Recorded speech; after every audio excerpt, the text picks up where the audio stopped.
सो हाय दोस्तों, welcome back. दोस्तों, IREDA IPO की लिस्टिंग डेट कंफर्म हो गई है।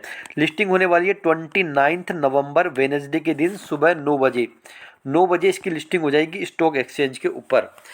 तो जिनको आईपीओ मिला है या फिर जिनको आईपीओ नहीं मिला, उनके लिए ये वीडियो बहुत ही ज़्यादा हेल्पफुल होने वाला है, क्योंकि बहुत एक इंपॉर्टेंट चीज़ आपको बताने वाला हूँ इस वीडियो के माध्यम से कि 29 को तो इसकी लिस्टिंग है। साथ में there is a meeting of the government of the officials where IREDA status might be change from mini ratna to नवरत्न।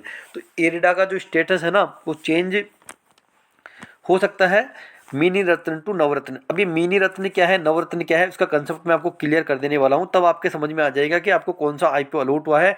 आप खुद ही डिसीजन ले लेंगे इसमें कि अब आपको इसको सेल करना है या होल्ड करना है।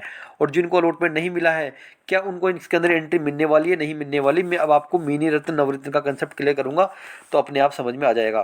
तो देखिए, तीन तरह के रत्न होते हैं। एक होता है सबसे छोटा होता है मिनी रत्न होता है। दूसरा होता है नवरत्न और तीसरा होता है महारत्न। तो इन ये तीन क्राइटेरिया है, मिनी रत्न, नवरत्न और महारत्न। इरडा जो है अभी मिनी रत्न क्राइटेरिया के अंदर है, फर्स्ट नंबर के में। ये आ सकता है नवरत्न कैटेगरी के अंदर। तो मिनी रत्न के लिए क्या एलिजिबिलिटी होनी चाहिए और नवरत्न के लिए क्या एलिजिबिलिटी होनी चाहिए और महारत्न के लिए क्या एलिजिबिलिटी होनी चाहिए, वो मैं आपका कंसेप्ट क्लियर कर देता हूँ एक आर्टिकल से, जो मैंने अभी यहाँ पे पढ़ा है आपके लिए। ये मैंने खोल लिया है। सबसे पहले हम बात करते हैं मिनी रत्न की। मिनी रत्न का मतलब जो अभी इरेडा का आईपीओ है वो मिनी रत्न ही है, उसके लिए बात करते हैं मिनी रत्न क्या होता है।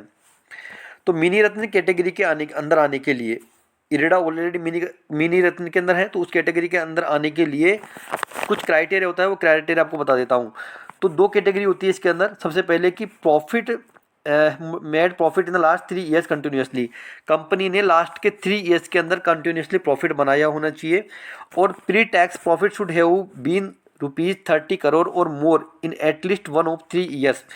तीन में से किसी एक साल में 30 करोड़ या उससे ज़्यादा का प्रॉफिट कंपनी का होना चाहिए। अगर ये कैटेगरी मैच करती है तो कंपनी मिनी रत्न है, जो कि इरेडा है। ठीक है। और company should have profit for the last 3 years continuously and should have a positive net worth. Company की नेटवर्थ है जो पॉजिटिव रहनी चाहिए और लास्ट के 3 ईयर्स में कंपनी यहाँ पे प्रॉफिट मेकिंग होनी चाहिए। तो यह है मिनी रत्न, जो कि अभी इरेडा है। अब बात करने वाले हैं नवरत्न के बारे में, जो कि मिनी रत्न से नवरत्न में चेंज होने वाली है। ये आते हैं हम यहाँ पे नवरत्न कंपनीज में।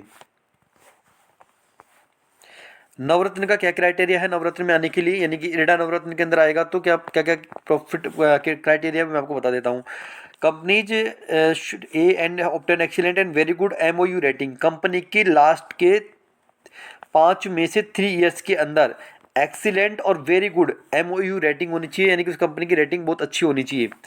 And composite score of performance to 60। Company का जो परफॉर्मेंस है वो 60 या उससे अबव होना चाहिए, तब जाके वो नवरत्न के अंदर आती है। अब आपको मैंने बता दिया स्टार्टिंग में कि ये मिनी रत्न से नवरत्न के अंदर आने वाली है।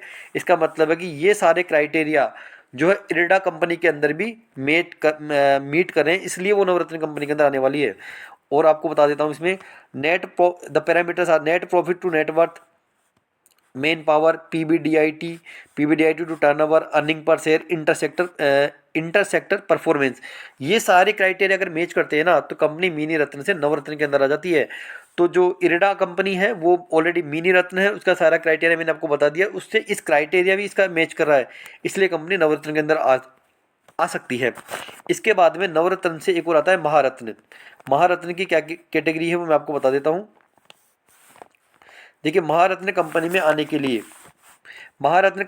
के लिए कंपनी को सबसे पहले नवरत्न का स्टेटस होना जरूरी है, जो कि अब यहाँ पे इरेडा का हो जाएगा। आने वाले टाइम में महारत्न भी बन सकती है। साथ में average annual turnover more than 25,000 crore, 25,000 से करोड़ का टर्नओवर होना चाहिए लास्ट के 3 ईयर के अंदर। Average annual net worth of more than 15,000 crore during the last 3 years. Last के 3 ईयर में 15,000 करोड़ से ज़्यादा का अनुअल नेटवर्थ होना चाहिए। और annual net worth after tax more than 5,000 crore. तो ये सारे क्राइटेरिया है ना, ये सारे मैच कर जाते हैं, उसके बाद में कंपनी महारत्न के अंदर आती है। महारत्न कंपनीज की लिस्ट आप देख सकते हैं यहाँ पे। गेल, कोयल इंडिया, एनटीपीसी हो गया, steel authority of India limited हो गया, ये महारत्न कंपनी है। और नवरत्न कंपनीज की लिस्ट बता देता हूँ आपको। देखिए, नवरत्न कौन कौन सी है। BEL, engineers India limited, MDC oil India, ये सारी कंपनी क्या है, नवरत्न कंपनीज है। तो जो इरेडा कंपनी है वो मिनी रत्न से नवरत्न बनने वाली है, आपको पता है। यानी कि आपके हाथ में एक तरीके से नवरत्न हाथ में आ गया। तो अब आप खुद सोच सकते हैं कि अब आपको क्या करना चाहिए। तो मुझे तो जो लगता है ना वो ये है कि जिनको IPO 32 रुपीज़ प्राइस में मिला है, अलॉट हुआ है, वो तो यहाँ पे पूरी की पूरी क्वांटिटी लॉन्ग टर्म के हिसाब से होल्ड कर सकते हैं। और जिनको IPO अलॉट नहीं हुआ है और लिस्टिंग वाले दिन अगर उनको लगता है कि मान लो 32 प्राइस है, अगर मान लो ये 43, 44, 45 के आसपास लिस्ट होता है, तो लॉन्ग टर्म के हिसाब से किसी भी प्राइस में यहाँ पे अगर वो लेते हैं तो कोई बुरा नहीं है कंपनी के अंदर लॉन्ग टर्म के हिसाब से इन्वेस्ट करने के लिए। जैसा कि मैंने आपको बताया कि ये कंपनी मिनी रत्न से नवरत्न के अंदर चेंज होने वाली है। ठीक है। तो दोस्तों आपको मुझे लगा कि हेल्पफुल आपको इन्फॉर्मेशन लगी होगी, क्योंकि काफ़ी रिसर्च करी मैंने। इसके साथ साथ आपको एक चीज़ और बता देता हूँ यहाँ पे कि नवरत्न कंपनी अगर बन जाती है ना तो यहाँ पर 10,000 करोड़ रुपीज़ से अगर ऊपर का कोई भी इन्वेस्टमेंट होता है तो उसके लिए सेंट्रल गवर्नमेंट से परमिशन लेने की कोई भी ज़रूरत नहीं होती।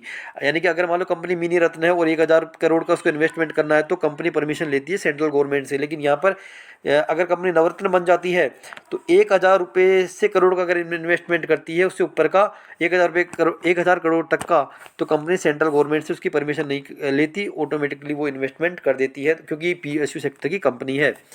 तो नवरत्न स्टेटस मिलना कंपनी के लिए बहुत बड़ी बात है दोस्तों।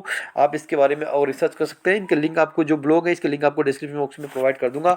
और आपको हेल्पफुल इन्फॉर्मेशन आपको हेल्पफुल लगी होगी दोस्तों। आप चैनल को सब्सक्राइब करके सपोर्ट करते रहिए। और अगर आपको आप ये जानना चाहते हैं कि प्री ओपन मार्केट में आप कैसे बाय कर सकते हैं, कैसे सेल कर सकते हैं, उसकी पूरा वीडियो मैं आपको बना के बता सकता हूँ। तो आप मुझे कमेंट करके बताइए कि प्री ओपन मार्केट में बाय और सेल का अगर आपको वीडियो चाहिए तो आप मुझे कमेंट करिए। मैं आपको ज़रूर आपको प्री ओपन मार्केट में बाय और सेल का वीडियो बना के डाल दूंगा। दोस्तों चैनल को सब्सक्राइब कर दीजिए और अपने दोस्तों के साथ शेयर करिए। Thanks for watching.